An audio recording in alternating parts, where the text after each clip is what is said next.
দেখেন বাবারা কত সুন্দর করে আল্লাহ পাক কোরআনটা নাযিল করছেন। একটা আয়াতের সাথে আরেকটা আয়াতের কত সুন্দর ছন্দ মিলে। ওয়াস সামাই ওয়াত তারিক ওয়া মা আদরাকা মাত তারিক ওয়াদ দুহা ওয়াল লাইলি ইযা সাজা ওয়াত তিন ওয়াজ যাইতুন ওয়া তুর সিনিন ওয়া হাদাল বালাদিল আমিন ওয়াদ দুহা ওয়াল লাইলি ইযা সাজা মা ওয়াদ্দাআকা রাব্বুকা ওয়া মা ক্বালা লা উকসিমু বিয়াউমিল কিয়ামা ওয়া লা উকসিমু বিন-নাফসিল লাওয়ামা। আল্লাহ পাকের কালামটা কত সুন্দর, যত পড়বেন তত মজা। একটা আয়াতের সাথে আরেকটা আয়াতের কত মিল। জামাত নামক জাদুঘর চিন্তা করতেছে এটা কার কালাম? এত সুন্দর কালাম তো দুনিয়ার কোনো কালাম হতে পারে না, এত সুন্দর কিতাব তো দুনিয়ার কোনো কিতাব হতে পারে না। এত সুন্দর ছন্দ, এত সুন্দর ছন্দ মুহাম্মদ আরবি সাল্লাল্লাহু আলাইহি ওয়াসাল্লাম পড়তেছে। বলেন কে? আরো আওয়াজ করে জোরে বলেন তিনি কে? আল্লাহর সবাই জোরে জোরে ডাক দেন তো, সবাই পড়েন আল্লাহ। আরো জোরে মুসলমান বাবারা দিল থেকে মুহাব্বতে জুড়ে পড়েন আল্লাহ। মুহাম্মদ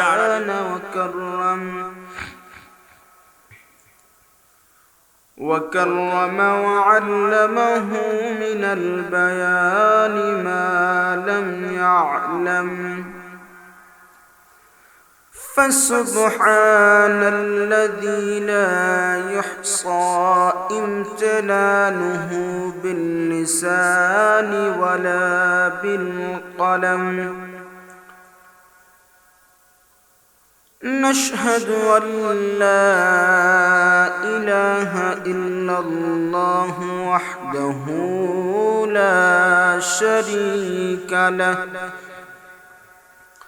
ونشهد أن سيدنا وسندنا وحبيبنا وحبيب ربنا وطبيب قلوبنا ومولانا محمدا عبده ورسوله الذي أرسل إلى الناس كافة بشيرا ونذيرا وداعيا إلى الله بإذنه وسراجا منيرا أما بعد فأعوذ بالله من الشيطان الرجيم بسم الله الرحمن الرحيم اقتربت الساعة وانشق القمر وإن يروا آية يعرضوا ويقولوا سحر مستمر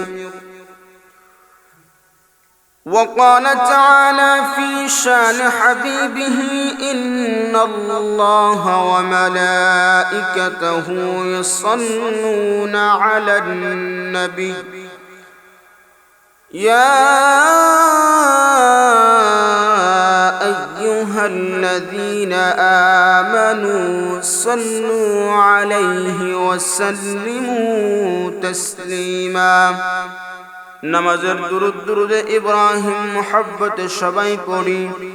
اللهم صل على محمد وعلى آل محمد كما صليت على إبراهيم وعلى آل إبراهيم إنك حميد مجيد اللهم بارك على محمد وعلى آل محمد كما باركت على إبراهيم وعلى آل إبراهيم إنك حميد مجيد بلغ العلا بكماله كشف الدجى بجماله حسنت جميع خصاله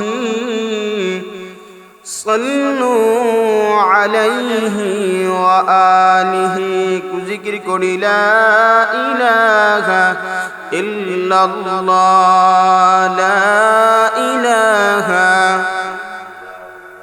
جر لا إله إلا الله لا إله إلا الله لا إله إلا الله لا إله إلا الله سبحان الله الحمد لله لا إله إلا الله لا إله إلا الله محمد رسول الله صلى الله عليه وسلم سبحانك لا علم لنا إلا ما علمتنا إنك أنت العليم الحكيم رب اشرح لي صدري ويسر لي أمري واحلل عقدة من لساني يفقه قولي الحمد لله দয়াময় আল্লাহ সুবহানাহু ওয়া তাআলার দরবারে লাখো কোটি শুকর ও সুজুদ যে মহান রব্বে কারীম ইজ্জত ওয়াল জালাল আমারে আপনারে দয়াময় করে ভালোবেসে দুনিয়ার পেশ করছি মানবতার মুক্তির কান্ডারি সাইয়্যিদুল মুরসালিন ইমামুল মুরসালিন সাইয়্যিদুস সাকলাইন আফতাবুন নবুওয়াহ ফখর মাওজুদাত হাবিবে কিবরিয়া আশরাফুল আম্বিয়া রাহমাত আলাম নবিয়ুল আরব ওয়াল আজম মুহাম্মদ মুস্তাফা সাল্লাল্লাহু আলাইহি ওয়াসাল্লামের উপর কুরআনুল কারীমের প্রসিদ্ধ একখানা সূরা যে সূরাটা কুরআনুল কারীমের 114 খানা সূরার ভিতরে কুরআনুল কারীমের 54 নম্বর সূরা এবং এই সূরার ভিতরে আয়াত আছে মোট 55টা এই 55টা আয়াত বিশিষ্ট সূরা সূরা আল কমর সূরা আল কমরের দুইখানা আয়াতে কারিমা আপনাদের সামনে তেলাওয়াত করছি আল্লাহ সুবহানাহু ওয়া তাআলা যেন এই আয়াতের কিছু আলোচনা আমাকে করার তৌফিক দান করেন আল্লাহ পাক যেন জবান থেকে এমন কিছু কথা যেন আল্লাহ বাহির করে দেন যে কথাগুলো আমার এবং আপনার সকলের নাজাতের জরিয়া হিসেবে যেন আল্লাহ কবুল করেন পড়েন মুহাব্বতে আমিন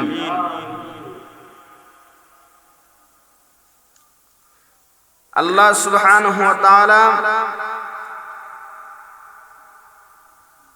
এই সূরাটা যে নাযিল করছেন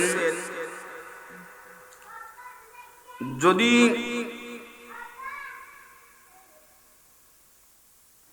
আল্লাহ তাআলা চাঁদ সম্পর্কে সূরাটা নাযিল করতেন কমর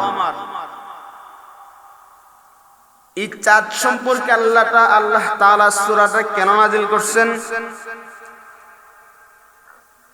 আল্লাহ তাআলা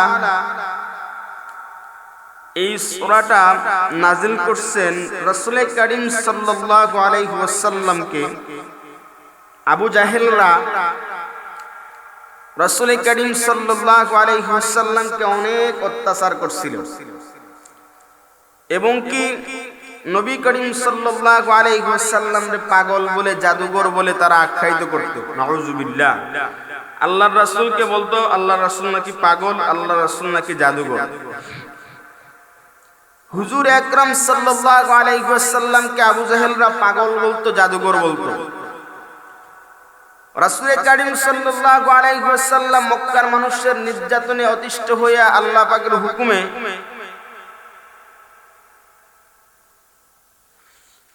মক্কা ছেড়ে মদিনাতে হিজরত করছিলেন রাসূল করিম সাল্লাল্লাহু আলাইহি ওয়াসাল্লামের মক্কা ছেড়ে রাসূল করিম সাল্লাল্লাহু আলাইহি ওয়াসাল্লাম মদিনায় হিজরত করছিলেন। মদিনায় হিজরতের পরে রাসূল করিম সাল্লাল্লাহু আলাইহি ওয়াসাল্লামের কিছুটা সুখের জিন্দেগি শুরু হয়েছিল। নবী করিম সাল্লাল্লাহু আলাইহি ওয়াসাল্লামকে আবু জাহেলরা বলতো, অনেক সময় অনেক শর্ত দিত যে এই শর্ত যদি মানতে পারো তাহলে আমরা ইসলাম ধর্ম গ্রহণ করব, এই কাজটা যদি করে দেখাতে পারো তাহলে আমরা দ্বীনের পথে আসব। এক পর্যায়ে মক্কার আবু জাহেল সহ অন্যান্য মানুষগুলো বলতো, তারা বলছিল মুহাম্মদ সাল্লাল্লাহু আলাইহি ওয়াসাল্লাম, আসমানের যে চাঁদ দেখা যাইতেছে ওই চাঁদটাকে যদি দ্বিখণ্ডিত করতে পারো, ওই চাঁদটাকে যদি আলাদা করতে পারো তাহলে আমরা ইসলাম ধর্ম গ্রহণ করব।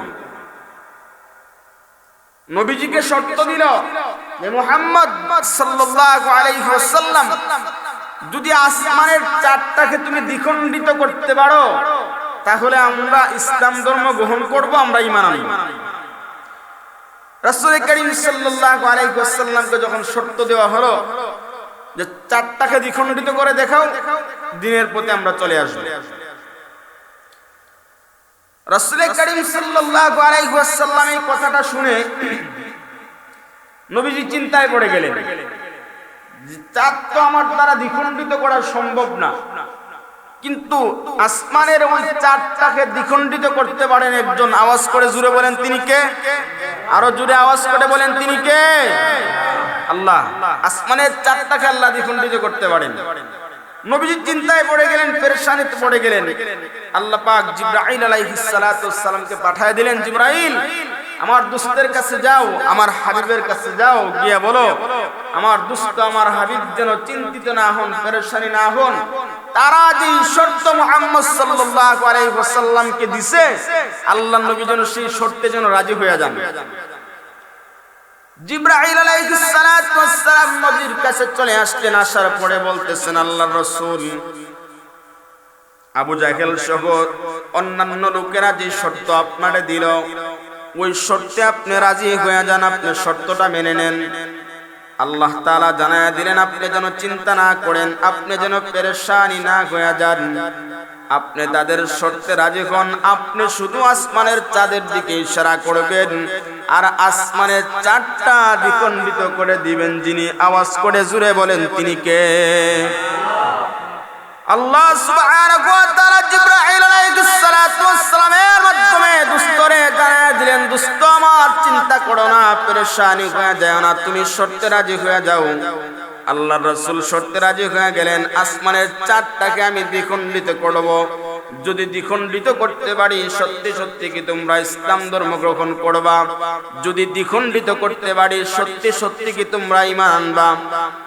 আবু জাহেল বলতেছে, রে ভাতিজা মুহাম্মদ শুনো, যদি আসমানের তারকারে যদি দ্বিখণ্ডিত করতে পারো, আসমানের চাঁদটাকে যদি দ্বিখণ্ডিত করতে পারো, আমি সহ অন্যান্য লোকেরা ইসলাম ধর্ম গ্রহণ করবে।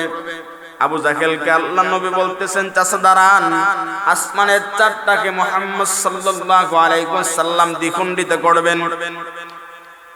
আমার আপনার নবী মুহাম্মদ আরবি সাল্লাল্লাহু আলাইহি ওয়াসাল্লাম আসমানের চাঁদের দিকে আঙ্গুল ইশারা করে যখন বলছেন, এরে চাঁদ আল্লাহ পাকের হুকুমে দ্বিখণ্ডিত হয়ে যাও, আবু জাহেলকে আল্লাহর নবী বলতেছেন, চাচা উনজুর ইলাস সামাই, আকাশের দিকে তাকাও, উনজুর ইলাল কামারি, চন্দ্রের দিকে তাকাও।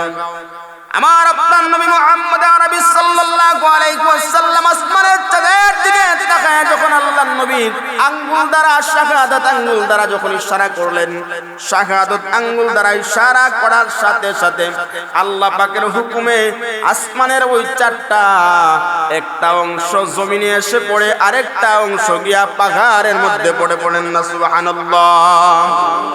আবু জাহেল বলতেছে, এখন চিন্তা করতেছে যেটা কখনোই সম্ভব ছিল না, আমি তো চিন্তা করতে পারি নাই মুহাম্মদ সাল্লাল্লাহু আলাইহি ওয়াসাল্লাম আসমানের চাঁদটাকে দ্বিখণ্ডিত করে ফেলবে।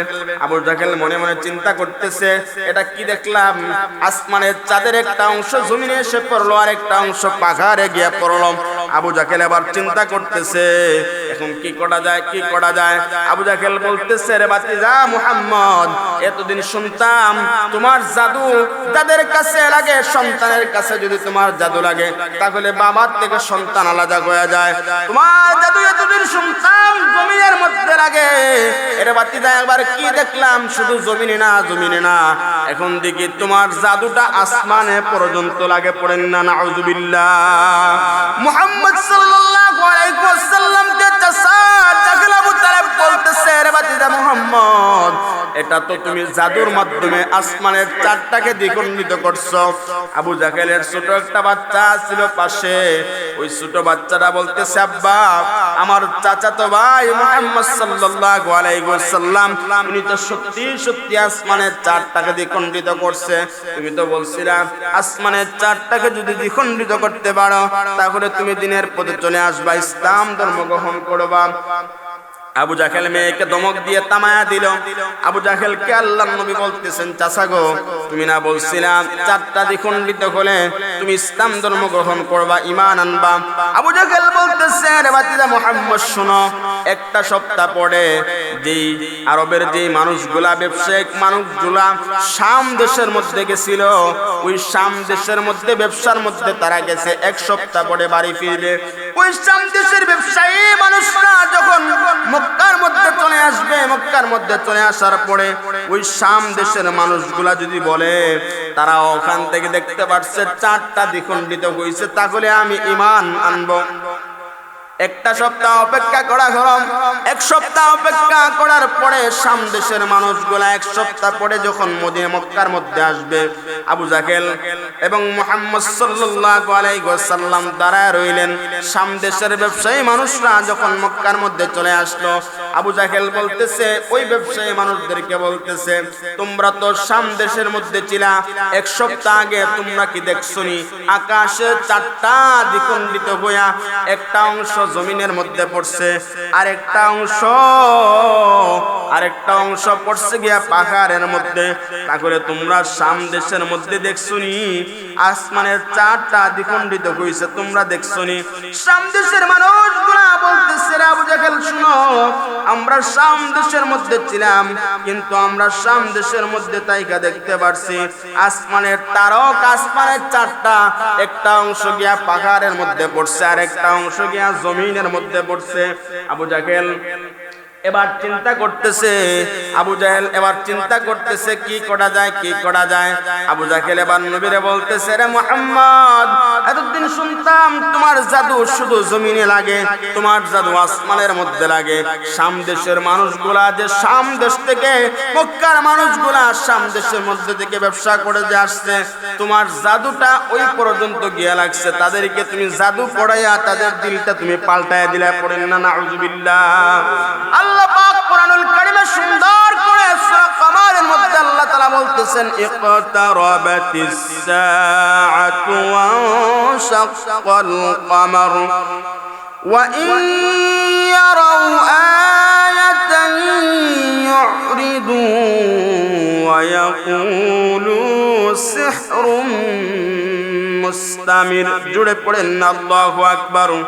আল্লাহ তাআলা বলতেছেন, ইকতারাবাতিস সাআতু ওয়া শাক্কাল কমার, যে কিয়ামত নিকটবর্তী, চাঁদটা দ্বিখণ্ডিত হয়ে গেছে।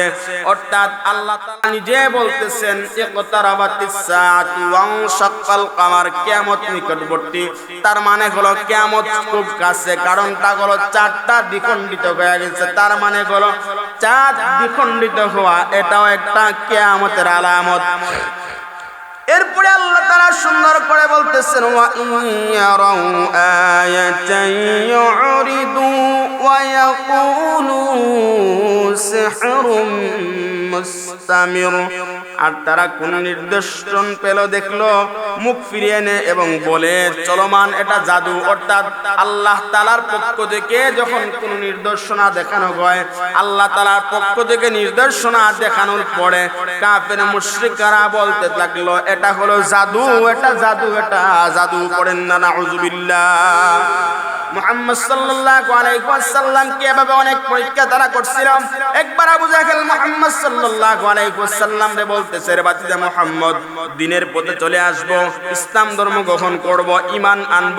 আমার বাড়ির উঠানের মধ্যে যে একটা বিশাল পাথরটা দেখা যায়, ওই মৃত পাথরের মধ্য থেকে যদি একটা গাছ জন্ম নেয়, ওই মৃত পাথরের মধ্য থেকে যদি একটা গাছ তুমি বাহির করতে পারো, তাহলে আমি ঈমান আনয়ন করব।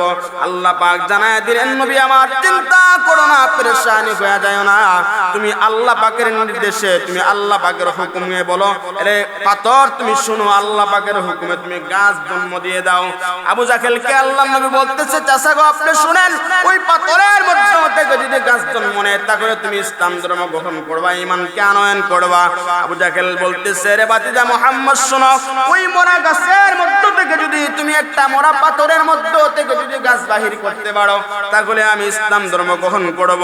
আল্লাহ পাক জানা, আল্লাহ পাকের নবী মুহাম্মদ আরবি সাল্লাল্লাহু আলাইহি ওয়াসাল্লাম পাথরকে সম্বোধন করে বলতেছেন, আরে পাথর শুনো, আল্লাহ পাকের হুকুমে তোমার মধ্য থেকে তুমি একটা গাছ জন্ম দিয়ে দাও। কিতাবের মধ্যে আসছে, রে বাবারা, আল্লাহ নবী পাথরকে হুকুম করতে দেরি হলো, পাথরের ভিতর থেকে একটা গাছ জন্ম নিতে মুহূর্ত পরিমাণ দেরি হলো না। আওয়াজ করে জুড়ে জুড়ে পড়েন না সুবহানাল্লাহ। এবার আবু জাহেল চিন্তা করতেছে, এটা কিভাবে সম্ভব, একটা পাথরের মধ্য থেকে গাছ কিভাবে জন্ম নেয়? আবু জাহেল বলতেছে, রে বাতিজা শুনো, ওই গাছটা জন্ম নিল ঠিক আছে, ওই গাছটা আগে যেমন ছিল, পাথরটা আগে যেমন ছিল, পাথরটারে যদি তুমি আগের মতো করতে পারো, তাহলে আমি ইসলাম ধর্ম গ্রহণ করব, আমি ঈমান আনয়ন করব। আবু জাহেলকে বাতিজা মুহাম্মদ আরবি সাল্লাল্লাহু আলাইহি ওয়াসাল্লাম বলতেছেন, চাচা গো, সত্যি করে বলেন, যদি পাথরটা যদি আগের মতো হয়ে যায়, পাথরটা দ্বিখণ্ডিত হয়ে গেল, পাথরের মধ্য থেকে গাছ জন্ম নিল, পাথরটা যদি আগের মতো হয়ে যায়, তাহলে কি তুমি ইসলাম ধর্ম গ্রহণ করবা? আবু জাহেল বলতেছে, রে বাতিজা মুহাম্মদ শোনো, পাথরটা যদি আগের মতো হয়ে যায়, যেমন আগের মতো ছিল, আগের মতো যদি পাথরটা হয়ে যায়, দ্বিখণ্ডিত পাথরটা যদি একসাথে লেগে যায়, তাহলে আমি ইসলাম ধর্ম গ্রহণ করব। আল্লাহ পাকের নবী মুহাম্মদ আরবি সাল্লাল্লাহু আলাইহি ওয়াসাল্লাম পাথরকে বলতেছেন, এরে পাথর শুনো, আল্লাহ পাকের হুকুমে তুমি আগে যেমন ছিলা তেমন হয়ে যাও। আল্লাহ পাকের হুকুমে পাথরটা আগে যেমন ছিল, মুহূর্তের মধ্যে তেমন হয়ে গেল। সুবহানাল্লাহ। এবার আবু জাহেল বলতেছে, রে মুহাম্মদ শুনো, তোমার জাদু সব জায়গায় লাগে, তোমার জাদু জমিনে লাগে, তোমার জাদু আসমানে লাগে, তোমার জাদু মানুষের মধ্যে লাগে, তোমার জাদু পাথরের মধ্যে লাগে। আমার মুসলমান বন্ধুগণ, বাবারা শুনেন, মুহাম্মদ আরবি সাল্লাল্লাহু আলাইহি ওয়াসাল্লামকে কাফেররা শর্ত দিত। মুহাম্মদ আরবি সাল্লাল্লাহু আলাইহি ওয়াসাল্লামকে আল্লাহ পাক বলতেন, ওগো নবী আমার, দোস্ত আমার, শুনেন, আপনি কোনো পেরেশান হয়ে যায়েন না, চিন্তা করেন না, আপনি শুধু হুকুম করবেন, আর বাকি যাগুলো আছে আওয়াজ করে জুড়ে বলেন, একজন করবেন, তিনি জুড়ে বলেন কে? আরো আওয়াজ করে জুড়ে বলেন, তিনি কে? আল্লাহর সবাই জুড়ে জুড়ে ডাক দেন তো, সবাই পড়েন আল্লাহ। আরো জুড়ে মুসলমান বাবারা দিল থেকে মুহাব্বতে জুড়ে পড়েন আল্লাহ। মুহাম্মদ আরবি সাল্লাল্লাহু আলাইহি ওয়াসাল্লামকে জাদু করার জন্য ইয়ামান থেকে একজন জাদুকর ভাড়া করে নিয়ে আসলো। ইয়ামান থেকে জামাত নামক জাদুকর ভাড়া করে নিয়ে আসলো মুহাম্মদ সাল্লাল্লাহু আলাইহি ওয়াসাল্লামকে জাদু করার জন্য। মুহাম্মদ আরবি সাল্লাল্লাহু আলাইহি ওয়াসাল্লামকে ইয়ামানের জামাত নামক জাদুকর ভাড়া করে নিয়ে আসলো তারা। মুহাম্মদ আরবি সাল্লাল্লাহু আলাইহি ওয়াসাল্লামরা জাদু করবে। জামাত নামক জাদুকর যখন ইয়ামান দেশ থেকে আসলো আরব দেশের মধ্যে, জামাত নামক জাদুঘর চিন্তা করতেছে মুহাম্মদকে। জামাত নামক জাদুঘর যখন হাঁটতেছে এমন একটা সময় দেখতে পায় একজন সুন্দর সুদর্শন পুরুষ মানুষদেরকে দিনের দাওয়াত দিতেছেন, কালিমার দাওয়াত দিতেছেন, লা ইলাহা ইল্লাল্লাহর দাওয়াত দিতেছেন, কোরআনুল কারীমের আয়াতগুলো সুন্দর করে করে পড়তেছেন।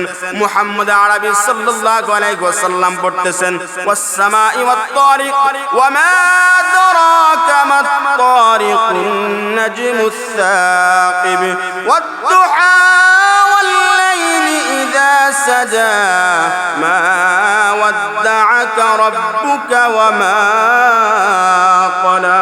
জুড়ে পড়েন আল্লাহু আকবার। জামাত নামক জাদুঘর চিন্তা করতেছে এটা কার কালাম, এত সুন্দর শব্দ, এত সুন্দর চন্দ চন্দ কোরআন। দেখেন বাবারা কত সুন্দর করে আল্লাহ পাক কোরআনটা নাজিল করছেন, একটা আয়াতের সাথে আরেকটা আয়াতের কত সুন্দর ছন্দ মিলে। ওয়াস-সামাই ওয়াত-তারিক ওয়ামা আদরাকা মাত-তারিক ওয়াদ-দুহা ওয়াল-লাইলি ইযা সাজা ওয়াত-তিন ওয়াজ-যাইতুন ওয়া-তুরি সিনিন ওয়া হাদাল বালাদিল আমিন ওয়াদ-দুহা ওয়াল-লাইলি ইযা সাজা মা ওয়াদ্দা'আকা রাব্বুকা ওয়া মা ক্বালা লা উকসিমু বিয়াউমিল কিয়ামা ওয়া লা উকসিমু বিন-নাফসিল লাওয়ামা। আল্লাহ পাকের কালামটা কত সুন্দর, যত পড়বেন তত মজা, একটা আয়াতের সাথে আরেকটা আয়াতের কত মিল। জামাত নামক জাদুঘর চিন্তা করতেছে এটা কার কালাম, এত সুন্দর কালাম তো দুনিয়ার কোনো কালাম হতে পারে না, এত সুন্দর কিতাব তো দুনিয়ার কোনো কিতাব হতে পারে না, এত সুন্দর ছন্দ, এত সুন্দর ছন্দ মুহাম্মদ আরবি সাল্লাল্লাহু আলাইহি ওয়াসাল্লাম পড়তেছে। ইয়ামান দেশ থেকে জামাত নামক যে জাদুকররা তারা বাড়া করে নিয়ে আসলো, ওই জাদুকরটা নবীর কাছে চলে গেল। নবীর কাছে গিয়া বলতেছে গো পয়গম্বর, আমাকে তারা নিয়ে আসছিল বাড়া করে আপনারে জাদু করব। নবী আমার, আমি তো পারবো না, আমার বিশ্বাস হয়ে গেছে আপনি যেই কালামের দাওয়াত দিতেছেন, আপনি যেই কিতাবটা পড়তেছেন ওই কিতাবটা দুনিয়ার কোনো কিতাব না, আপনি যেই দিনের দাওয়াত দিতেছেন ওই দিনের দাওয়াতটা দুনিয়ার কোনো মানব রচিত দিন না, ওটা আল্লাহ পাকের পক্ষ থেকে পাঠানো। সুতরাং নবী আমার, আমি আর দেরি করতে চাই না, আমারে এখনই পড়ায়া দেন লা ইলাহা ইল্লাল্লাহু মুহাম্মাদুর রাসূলুল্লাহ। সবাই জোরে জোরে পড়েন সাল্লাল্লাহু আলাইহি ওয়াসাল্লাম। নবীকে এমন তারা অনেক চেষ্টা করছে, আল্লাহর নবীরে তারা অনেক সময় হত্যা করার চেষ্টা করছে। নবী করিম সাল্লাল্লাহু আলাইহি ওয়াসাল্লাম রে তারা জাদুঘর বলতো, পাগল বলতো। এমন কি শুধু তাই নয়, একটা মহিলা মক্কা থেকে অন্য জায়গার মধ্যে চলে যাবে নবীর ভয়ে, কারণ মানুষের মধ্যে তারা ছড়ায় দিও মুহাম্মদ জাদুঘর। একটা মহিলা, বুড়ি একটা মহিলা, তার হাতের মধ্যে বস্তা ভর্তি জিনিস নিয়া মক্কা ছেড়ে ওই মহিলাটা অন্য জায়গার মধ্যে চলে যাবে। নবী করিম সাল্লাল্লাহু আলাইহি ওয়াসাল্লাম যখন গেলেন, হাঁটতেছেন রাস্তার মধ্যে, আমার আপনার নবী মুহাম্মদ আরবি সাল্লাল্লাহু আলাইহি ওয়াসাল্লাম দেখতেছেন একটা বুড়ি মহিলা হাতের মধ্যে ব্যাগ নিয়ে হাঁটতে পারে না। নবী আমার মুহাম্মদ আরবি সাল্লাল্লাহু আলাইহি ওয়াসাল্লাম ওই বুড়ি মহিলাকে বলতেছেন, গো মা, আপনার জিনিসটা আমার কাঁধের মধ্যে তুলে দেন, আমি আপনার গন্তব্যস্থানের মধ্যে পৌঁছায়া দিব। আমার আপনার নবী মুহাম্মদ আরবি সাল্লাল্লাহু আলাইহি ওয়াসাল্লাম ওই জিনিসটা নিজের কাঁধের মধ্যে নিলেন, কাঁধের মধ্যে নিয়ে পাহাড়ি এলাকার মধ্যে ওই বুড়ি মহিলাকে নিয়ে গেলেন। বুড়ি মহিলাকে নিয়ে যাওয়ার পরে ওই মহিলাকে ওই জায়গার মধ্যে রাইখা আল্লাহর নবী যখন চলে আসবেন, বুড়ি মহিলাকে আল্লাহর নবী বলতেছেন, গো মা, আপনি কেন এখানের মধ্যে আসছেন নিজের ঘর বাড়ি ছাড়িয়া? বুড়ি মহিলাটা বলতেছে, আরে বাবা শোনো, মক্কার মধ্যে একটা পাগল আছে, একটা জাদুঘর আছে, তার নাম নাকি মুহাম্মদ। ওই মুহাম্মদের বয়ে আমি এখান থেকে চলে আসলাম। আমার আপনার নবী মুহাম্মদ আরবি সাল্লাল্লাহু আলাইহি ওয়াসাল্লাম বুড়ি মহিলা আল্লাহর নবীকে বলতেছে, রে বাবা, তোমার নামটা কি? নবী আমার বলতেছে, ওগো মা, আপনি শুনেন, যার বয়ে আপনি মক্কা ছেড়ে জঙ্গলের মধ্যে চলে আসছেন, যার বয়ে আপনি মক্কা ছেড়ে পাহাড়িয়া জায়গার মধ্যে চলে আসছেন, ওগো মা, আপনি শুনেন, আপনি যেই মুহাম্মদের বয়ে মক্কা ছেড়ে আপনি পাহাড়ের মধ্যে চলে আসছেন, আমি সেই মুহাম্মদ। জুড়ে পড়েন না সুবহানাল্লাহ। বুড়ি মহিলাটা ডাক দিয়ে বলতেছে, রে মুহাম্মদ শুনো, মানুষগুলো এতদিন যা প্রচার করছে তোমার মধ্যে তো শুধু কিছুই নাই, মানুষগুলা প্রচার করছে, কাফের বেঈমানেরা প্রচার করছে, আবু জাহেল প্রচার করছে, উতবা শাইবা প্রচার করছে, মুহাম্মদ নাকি পাগল, মুহাম্মদ নাকি জাদুঘর, মুহাম্মদের জাদু যার মধ্যে লাগে সে নাকি পাগল হয়ে যায়, মুহাম্মদের জাদু যেই মানুষের সাথে লাগে ওই মানুষটা নাকি পাগল হয়ে যায়, মুহাম্মদের জাদু যেই সন্তানের গায়ে লাগে ওই সন্তান নাকি পাগল হয়ে যায়, মুহাম্মদের জাদু যেই মেয়ের মধ্যে লাগে ওই মেয়ে নাকি পাগল হয়ে যায়, মুহাম্মদের জাদু যেই পুরুষের মধ্যে লাগে ওই পুরুষ নাকি পাগল হয়ে যায়। এজন্য আমি মক্কা ছেড়ে এত দূর আমি চলে আসলাম। বুড়ি মহিলাটা বলতেছে, রে মুহাম্মদ শোনো, মানুষগুলা যা প্রচার করছে তোমার মধ্যে তা নাই, তুমি আসলে আল্লাহ পাকের নবী, তুমি আসলে আল্লাহ পাকের দুষ্ট। বুড়ি মহিলাটা মুহাম্মদকে বলতেছে, নবী আমার, আমাকে মাফ করে দেন, আমারে ক্ষমা করে দেন। আমার প্রিয় মুসলমান বন্ধুগণ শুনেন, রাসূল করিম সাল্লাল্লাহু আলাইহি ওয়াসাল্লাম এই দ্বীনের জন্য, ইসলামের জন্য যেই নবীকে আল্লাহ পাক দুনিয়াতে পাঠাইছেন বন্ধু বানায়া, যেই নবীকে আল্লাহ পাক দুনিয়াতে পাঠাইছেন, নবী আমার ইচ্ছা করলে এই দুনিয়াতে শান্তি করতে পারতেন। কিন্তু আমার ভাইরা শুনেন, দুনিয়ার জমিনটা তো আসলে শান্তি পাওয়ার জায়গা না, নাকি আপনারা মনে করেন দুনিয়ার জমিনটা শান্তির জায়গা? আপনি যতই চেষ্টা করেন না কেন, দুনিয়ার জমিনটা শান্তি পাওয়ার জায়গাই না। অনেক সময় বলে হুজুর শান্তি পাই না, শান্তি পাই না। আসলে দুনিয়াটা শান্তির জায়গাই না, আপনি শান্তি পাবেন কি? বাহিরের দৃশ্য দেখে মানুষকে যতটা আপনার অনুমান করে যায়, ভিতরটা কিন্তু ততটা না। আপনার বাহ্যিক দৃষ্টিতে অনেক সময় আমরা তো এমন মুসলমান, কাপড় দেখে মানুষ যাচাই করি, এমন করতে পারি যে একটা মানুষের কাপড়টা ফাড়া দেখা যাইতেছে, পুরা দেখা যাইতেছে, তার মানে ওই মানুষটা গরিব। আবার অনেক সময় কাপড় দেখে আমরা মানুষ যাচাই করি। আপনি যদি কোটি টাকার মালিক হন,